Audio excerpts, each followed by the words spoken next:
संस्कृत राष्ट्रभाषा बननी थी। डॉक्टर अंबेडकर ने संस्कृत को राष्ट्रभाषा बनाने के लिए प्रस्ताव भी पास किया। उनका प्रस्ताव फेल किसने कराया? नेहरू जी ने। भारत का जो झंडा डिजाइन हुआ था, नेशनल फ्लैग, वो भगवा कलर का था, उसमें ओम लिखा हुआ था, भगवा झंडा ओम निशान। किसने विरोध किया? नेहरू जी ने। दूसरा झंडा डिजाइन हुआ, भगवा रंग का झंडा, उसमें वंदे मातरम। किसने विरोध किया? नेहरू जी ने। भारत का जब नेशनल एंथम डिसाइड हो रहा था, राष्ट्रगान, तो सब एक मत से कह रहे थे, क्योंकि पूरा पूरा फ्रीडम स्ट्रगल वंदे मातरम से हुआ है, तो हमारा जो राष्ट्रगान होना चाहिए वो भी वंदे मातरम होना चाहिए। किसने विरोध किया? नेहरू जी ने। और क्या किया? जनगण मन को राष्ट्रगान बनवा दिया। जब देश के नाम की बात आई तो ये हुआ, भाई भारत है तो भारतीय होना चाहिए, लेकिन India that is Bharat, Bharat का नाम इंडिया भी रखवा दिया। किसने? नेहरू जी ने। क्योंकि उस समय नेहरू जी की चलती थी, कांग्रेस की चलती थी, ज्यादातर मेंबर संविधान सभा में कांग्रेस के थे, तो नेहरू जी का एक तरीके से पूरा उनके ऊपर कंट्रोल भी रहता था। आर्टिकल 35 है, किसने जुड़वाया संविधान में? नेहरू जी ने। नतीजा क्या हुआ? कश्मीर के जो हिंदू थे वो थर्ड क्लास सिटीजन हो गए।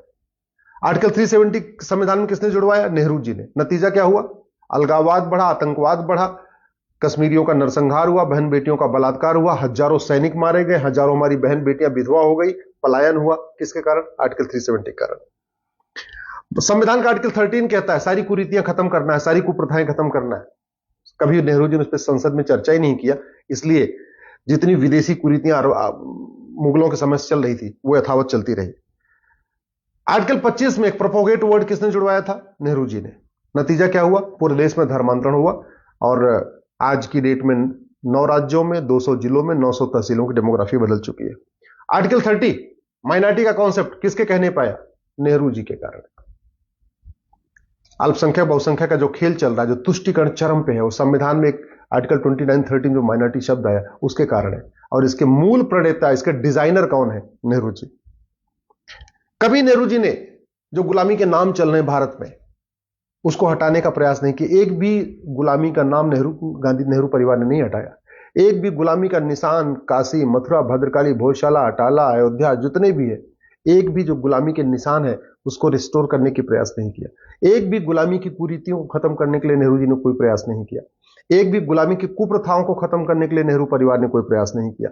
गुलामी की शिक्षा जो मुगलों के समय से मदरसे चल रहे थे, अंग्रेजों के समय से मिशनरी स्कूल चल रहे थे, उसको किसने आगे बढ़ाया? नेहरू जी ने। गुलामी की जो चिकित्सा व्यवस्था है उसको मजबूत किया, और भारत की चिकित्सा व्यवस्था को बर्बाद करने के लिए कानून किसने बनाया? 1954 में नेहरू जी ने। भारत में 1894 में लैंड एक्विजिशन एक्ट बन गया था। अंग्रेजों ने पूरे देश की जमीन मिशनरीज को बांट दिया था।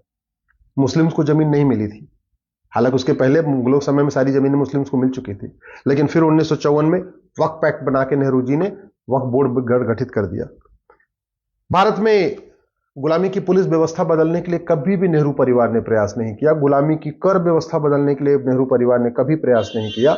गुलामी की प्रशासनिक व्यवस्था बदलने के लिए कोई प्रयास नहीं किया। गुलामी की व्यापार व्यवस्था बदलने के लिए कोई प्रयास नहीं किया। गुलामी की नागरिक व्यवस्था बदलने के लिए कोई प्रयास नहीं किया।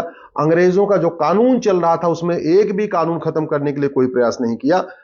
हां, यह किया कि चीन को, भारत की जो परमानेंट मेंबरशिप चीन को, भारत को मिल रही थी, उसको चीन को दे दिया। चीन को जमीन भी दान दे दिया, पाकिस्तान को भी जमीन दान में दे दिया, वर्मा को भी जमीन दान में दे दिया, लंका को भी जमीन दान में दे दिया। अपना नाम ऊपर करने के लिए जमीन दान करते रहे भारत की। 1975 में उनकी बेटी ने इमरजेंसी लगा दिया। 1976 में संविधान का जो बेसिक स्ट्रक्चर है वो बदल दिया। जो संविधान का प्रियम्बल है ना, उसको संविधान का बेसिक स्ट्रक्चर कहते हैं।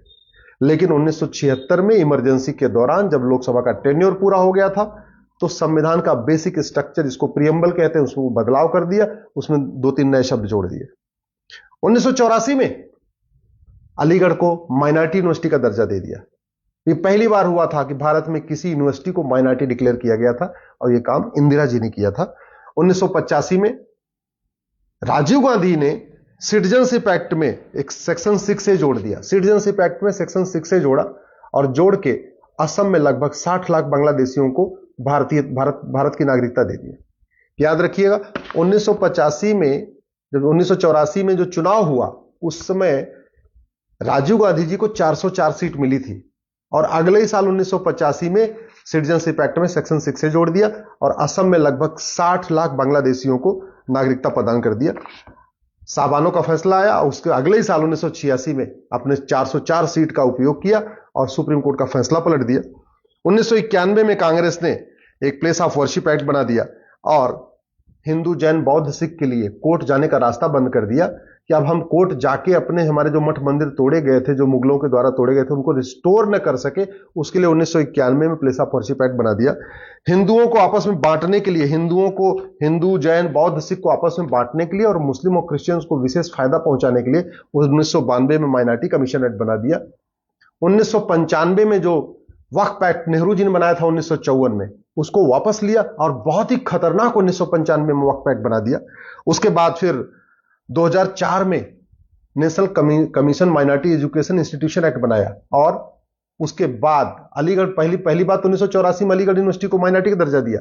फिर 2004 में बाकायदा कानून बनाया और पूरे देश की यूनिवर्सिटीज को माइनॉरिटी यूनिवर्सिटी घोषित करना शुरू किया। जामिया भी उसी कानून के अंतर्गत हुई है। 2010 में कानून बनाया FCRA। उसका मूल उद्देश्य था कि जो भारत विरोधी शक्तियां हैं, माओवादी, नक्सली, अलगाववादी, कट्टरपंथी, जिहादी नेता, अभिनेता, लेखक, बुद्धिजीवी, पत्रकार, कलमकार जो भी देश के खिलाफ करते हैं, उनके NGOs को बढ़िया फंडिंग होती रहे विदेशों से, उसके लिए 2010 में FCRA बना दिया।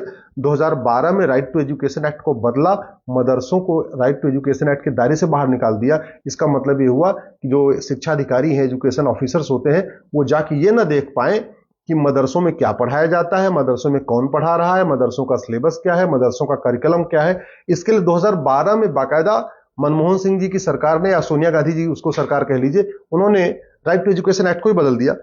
2013 में वक्फ एक्ट को असीमित शक्ति दे दिया। 2013 में जैन को भी अल्पसंख्यक घोषित कर दिया। तो अगर आप ध्यान से देखें तो 53 साल राज किया कांग्रेस ने, उसमें 50 से ज्यादा ऐसे घटिया कानून बनाए जिसका मुख्य उद्देश्य था कि भारत की संस्कृति बर्बाद हो जाए, सनातन धर्म बर्बाद हो जाए, भारत धीरे धीरे गुलामी की ओर चलता जाए।